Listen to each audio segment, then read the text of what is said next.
ሰላም ጤና ይስጥልኝ የዲጂታል ቴክ ኢንፎ ቤተሰቦች እንዴት አላችሁ? እንዴት ሰነበታችሁ? በባለፈው ቪዲዮዋችን ስለ ዲጂታል ቴክኖሎጂ መማርና አስፈላጊነቱን በደንብ ግልጽ በሚሆን ነገር ተነጋግረናል። ለሰጣችሁኝ አስተያየትና ኮሜንት እያመሰገኑ በዛሬው ዕለት ደግሞ በየቀኑ የቴክኖሎጂ እውቀታችንን የምናሳድግበትን ስልት እንነጋገራለን ማለት ነው።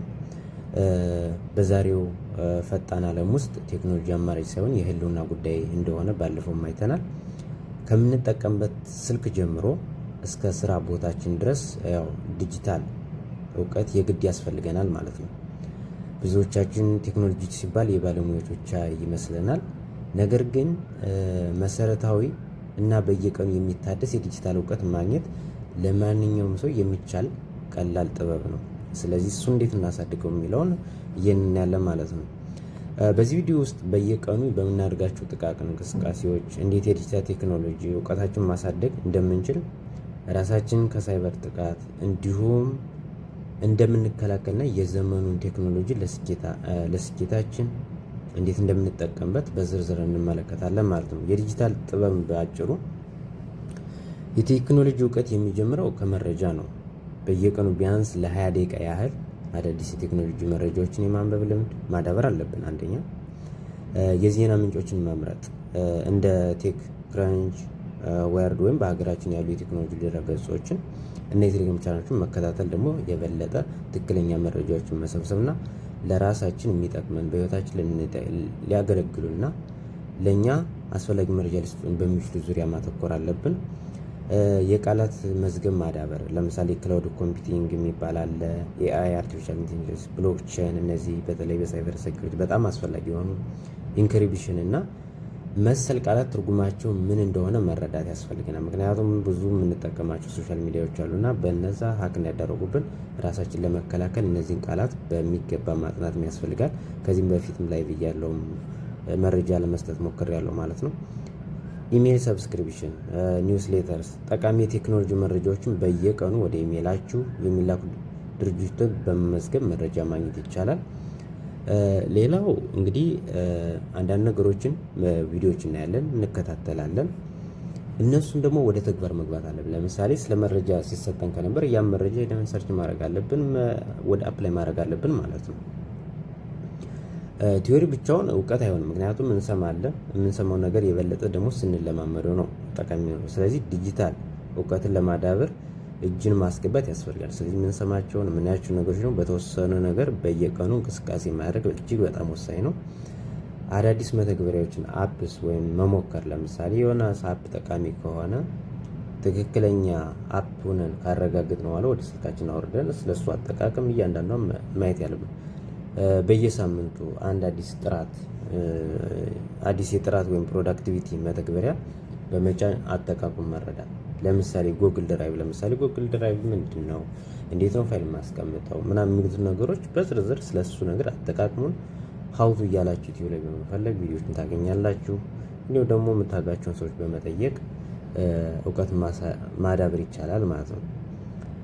ሌላው ደግሞ እነዚህ ሲቲንግ የምንላቸው ለምሳሌ ከእነዚህ ሲቲንጎች ምርመራ ማድረግ ለምሳሌ ዩቲዩብ እንጠቀማለን፣ ስልኮቻችን አለ፣ በእያንዳንዱ የምንጠቀመው ሲቲንጎች አሉ። እያንዳንዱን ሲቲንጎች ምን እንደሚሰራ ምን ማድረግ አለብን ማድረግ የለብን የሚሉ ነገሮችን ጠንቅቀን መረጃዎችን ስለነሱ በመሰብ መጠቀም ያስፈልጋል። ለምሳሌ የምትጠቀሙትን ስልክ ወይም ኮምፒውተር የሲቲንግ ክፍል ውስጥ በመግባት እያንዳንዱ አማራጭ ምን እንደሚሰራ መመርመር ያስፈልገናል። ስልካችን ላይ ያሉ ሲቲንጎች አሉ፣ ላፕቶፓችን ላይ ያሉ ሲቲንጎች አሉ። ስለነሱ በየቀኑ እንኳን ለማወቅ መጣር አለብን። ዝም ብለን አንድ ስልክ አንድ ነገር ብቻ ማወቅ የለብንም።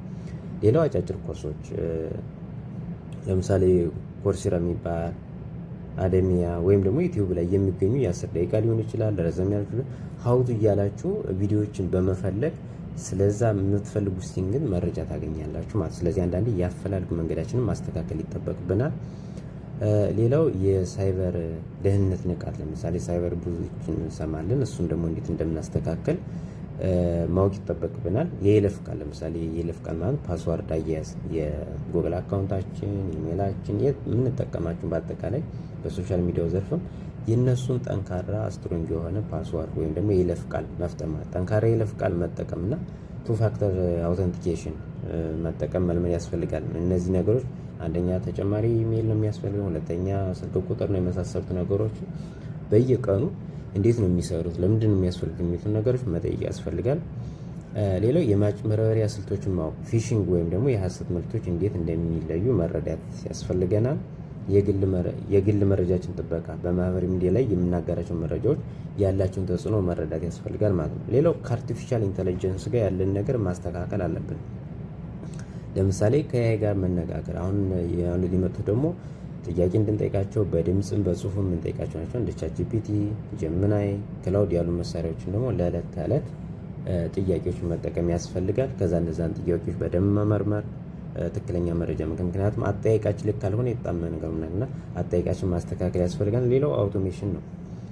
ተደጋጋሚ ስራዎችን በቴክኖሎጂ እንዴት ማቅለል እንደሚቻል ማሰብ ያስፈልጋል። ለምሳሌ ለምንሰራው ስራ ጋር ምን አይነት ድጋፍ ከኤአይ ያስፈልገኛል ብላችሁ መጠየቅና ስራችሁን ማቅለል በጣም ይቻላል። ሌላው የትምህርት አጋርነት ነው። ኤአይን እንደ ግል መምህር በመጠቀም ማንኛውንም አስቸጋሪ ርዕስ በቀላል ቋንቋ እያስረዳ ማለት ነው። በአማርኛ ብቻ በትግርኛ በምንችለው ቋንቋ ስንጠይቃቸው ይመልሱናል። ስለዚህ በጣም ጠቃሚ ናቸው ማለት ነው።